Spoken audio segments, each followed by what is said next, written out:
Go. My name is Abiambima Angawa. I'm from the Boya Forum.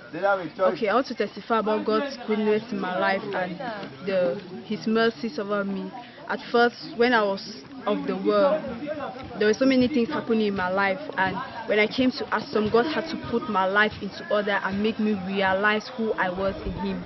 The first testimony I have is about the first ASOM I attended. That was in 2013 in Yaoundé. That Papa Charles prophesied to me that I was going to be a millionaire. I was under the anointing, but I really did not know what was happening.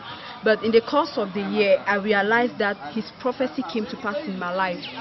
Another testimony is when Papa Evans came to Boya this last 2 months ago, when we were receiving him in the forum. I fell under the anointing, and before that period, I had a spirit of infirmity that had been disturbing me for a very long time. I've tried, I've prayed over it, I've cried to God, but God was just waiting for the appointed time to connect me to somebody who will be able to lift me up from that spirit that has been disturbing me. And since 2 months ago, and now I'm attending ASOM, I really want to testify, because that was the greatest miracle I was expecting that God could do for me.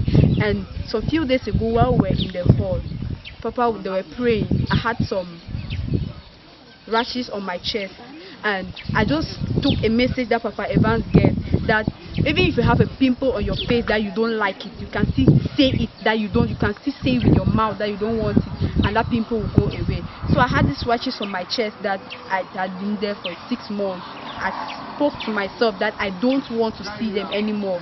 And when I laid my hands on my chest, on opening, because I was putting on a pullover that covered my chest, opening the chest, my pimples were all, my chest was clear.